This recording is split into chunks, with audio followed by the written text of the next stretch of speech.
bonsoir à toutes et à tous. Bienvenue dans cette nouvelle édition de Métro News pour la semaine.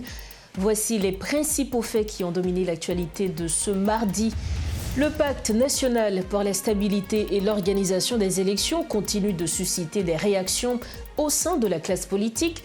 L'ancien ministre du Commerce, Jonas Kofi, estime qu'il s'agit d'un simple arrangement entre les mêmes figures du pouvoir, sans réelle implication de l'opposition. De son côté, l'ex-sénateur Simon Dieusseul-Dera plaide pour un exécutif bicéphale. Le Premier ministre Alix Didier Fils-Aimé s'est envolé pour St. Kitts and Nevis afin de participer à la 50e réunion ordinaire de la conférence des chefs de gouvernement de la CARICOM, organisée autour du thème « Agir aujourd'hui pour une CARICOM prospère et durable ». Sécurité régionale, intégration économique et résilience climatique figurent parmi les priorités abordées lors de cette rencontre. Et puis face à l'insécurité persistante qui paralyse Port-au-Prince, le président de la commission municipale, André Salomon, lance un appel à la conscience collective. Dans une interview accordée à Métropole, il dénonce les pactes de la violence des gangs sur les finances communales, la libre circulation et l'urbanisation, tout en plaidant pour un redressement urgent de la capitale.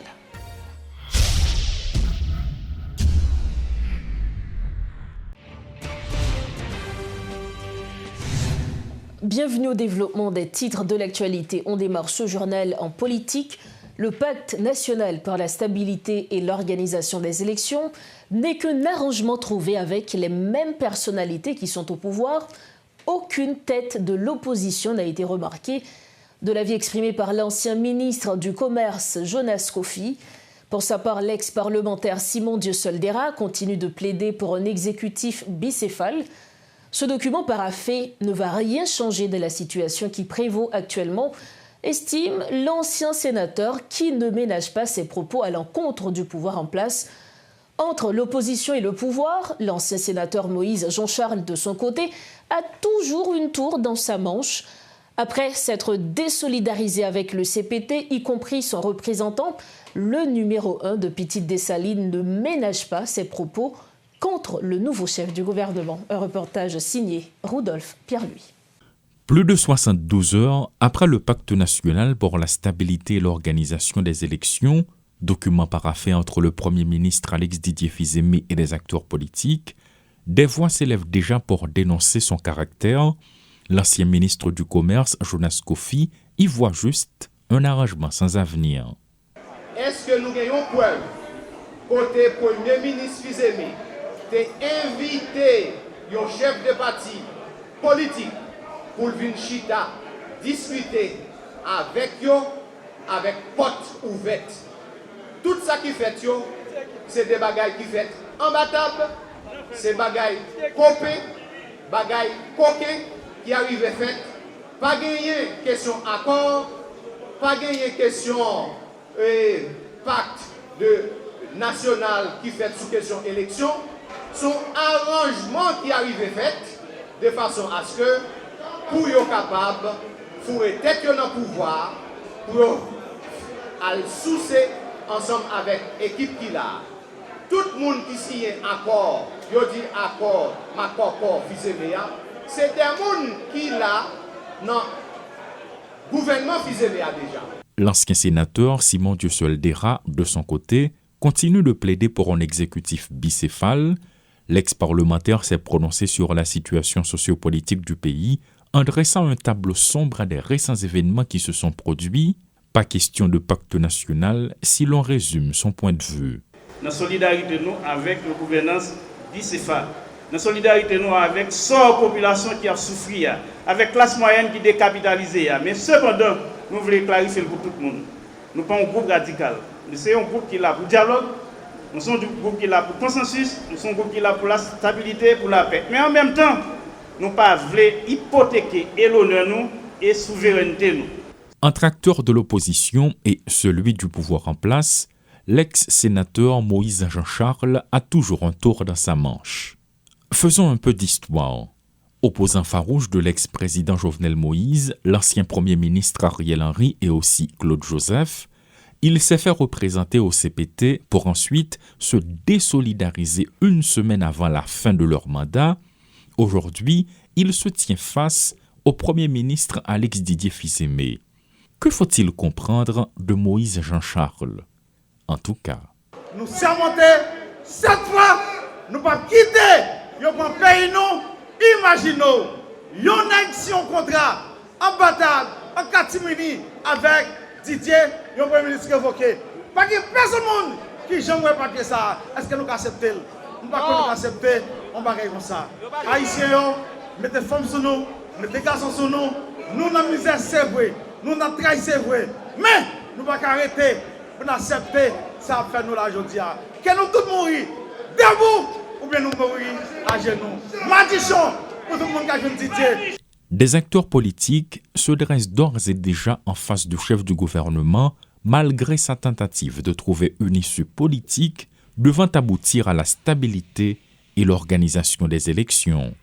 Toujours concernant ce pacte, l'ancien député Jerry Tardieu, qui a pris la parole au nom des partis signataires du pacte, lors de la présentation du document lundi, l'estime nécessaire pour cadrer la transition.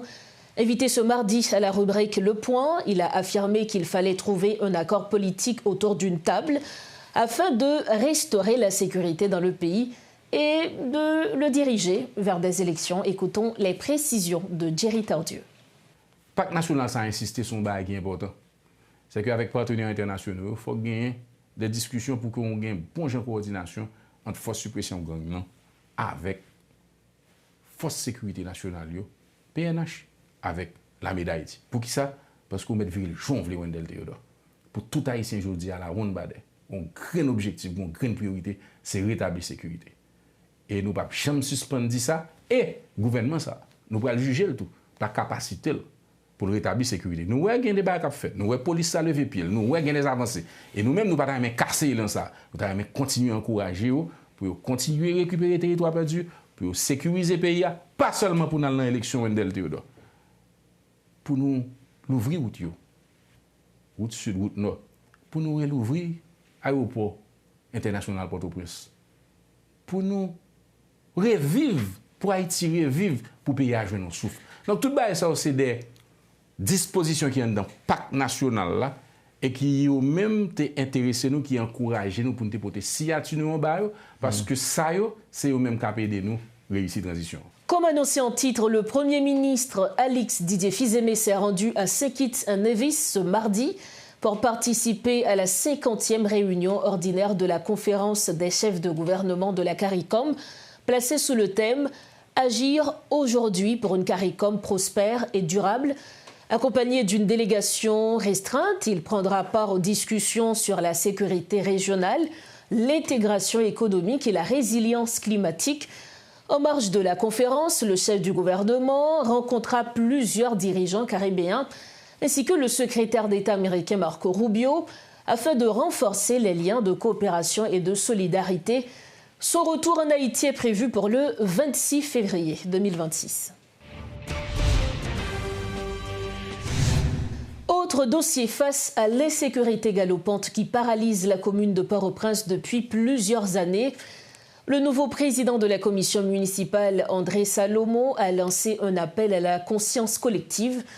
Lors d'une interview exclusive ce mardi 24 février à une équipe de Métropole, le responsable de la mairie a pointé du doigt la violence aveugle des gangs qui, selon lui, a causé une baisse significative des recettes municipales, entravant la libre circulation des personnes et des biens au cours de ces dernières années.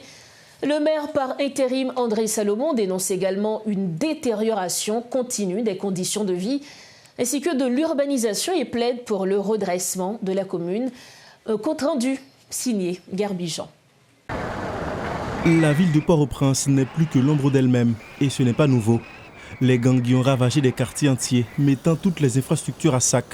Il y a peu, les forces de l'ordre ont réussi à libérer quelques parcelles de territoire, mais la commune reste meurtrie et elle aura du mal à renaître sans la prise de conscience collective que prône le maire intérimaire Yves-André Salomon.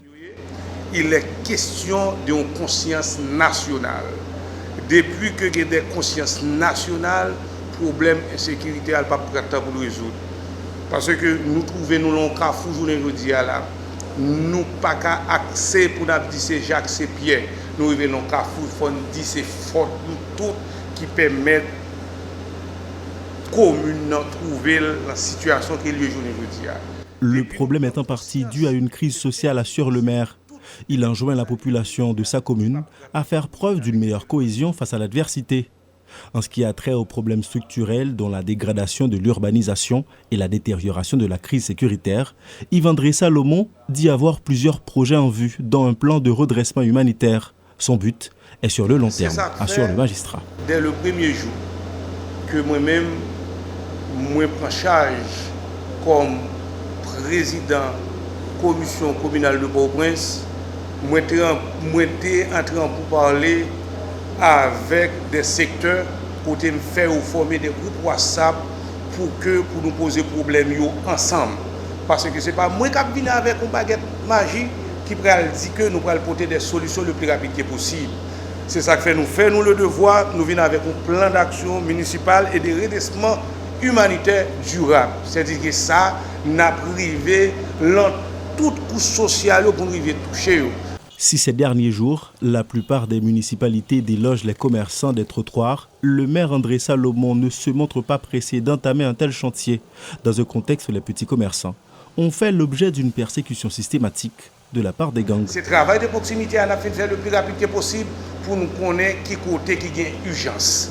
Parce que sans qu'on nous comme urgence là, ou qu'à présenter Fatra comme un plus gros problème, et pourtant qu'il y a un problème qui est 4 fois plus important que Fatra.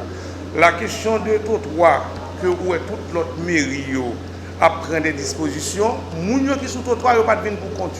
Ce n'est pas comme ça, vous levé un bonjour matin ou venir. C'est une situation qui produit, qui fait une aujourd'hui, espace là qui a occupé le niveau ça. Eh bien, nous faisons pour nous chita avec eux, nous faisons pour nous dialoguer avec eux, pour nous faire un travail de proximité, pour nous dire que la situation que nous avons aujourd'hui, elle ne peut pas être comme ça. Son problème de sécurité, camions entrent sur eux, machines crasées chaque jour, motocyclettes frappées chaque jour, ils finissent frapper au domicile et tourner. À ce jour, la plupart des quartiers du bas de la ville demeurent inaccessibles. Avec les récentes opérations des forces de l'ordre, la commune continue d'être le théâtre de rudes affrontements. Le maire intérimaire dit vouloir faire flèche de tout bois pour adresser les défis au moyen de programmes technologiques et d'un travail préalable de proximité qui vise à dégager une conscience collective en vue d'aboutir à des réponses concrètes et durables. Pour refermer la page nationale de Métro News, lancement du programme de formation au métier du numérique par le ministère de la Planification et de la Coopération externe lundi. Il s'agit d'un programme pilote initié pour pallier une pénurie de professionnels du numérique sur le marché haïtien, où la demande de formation est estimée à la hausse selon la ministre Marie-Kathleen Florestal. Au total, 5 cursus de formation ont vu le jour dans le cadre de ce programme, conçu également pour offrir une meilleure alternative à une centaine de jeunes en provenance des différents départements à travers le pays. Le processus de sélection des élèves, il y avait des prérequis qui ont été affichés pour chaque cursus. Ce sont 5 cursus certifiants, soit 20 élèves par cursus, donc en tout 100 élèves par commune. Et ce que nous avons eu, à part le retard dans le décaissement des fonds, ce sont à partir des fonds du Trésor public, mais nous avons demandé au PNUD de gérer le programme, question d'aller plus vite. Malheureusement, ça a pris beaucoup de temps pour virer l'argent au PNUD. Ceci dit, nous sommes très contents qu'aujourd'hui, finalement, les élèves sont en classe et nous pouvons lancer ce programme qui est un programme pilote qui devait commencer l'année dernière, comme j'ai dit, et l'intention, c'était d'apprendre certaines leçons et d'élargir le programme et d'avoir d'autres communes ou une amplification de ce qui existe cette année. Nous espérons toujours pouvoir le faire parce que dans le budget actuel qui avait été ratifié, il y a des fonds préposés pour ça. Donc, leçons apprises et difficultés. Les choix des locaux ont été guidés par les instructions du bureau du ministre, mais les choix finaux ont été faits de concert avec l'Unitec. La particularité, on avait approché 3 firmes et c'était l'UNITEC qui nous avait proposé beaucoup plus de communes dans des régions retirées. Et ceci était très important pour nous. Nous avions fait un choix, dans le cadre de ce programme, de ne pas faire dans les départements de l'Ouest, où que nous considérons qu'il y a beaucoup d'initiatives. Et les autres communes ont été choisies d'un côté en majorité à cause de leur isolation, leur éloignement des centres, mais certains aussi parce qu'il y a une activité importante, telle que le cas de Saint-Louis du Sud ou bien le cas de Chinouette, qui va demander des connaissances en informatique. Donc, mais de nombreuses communes ont été choisies exactement à cause du manque de services d'apprentissage, pour ne pas dire d'université ou d'école, tout près.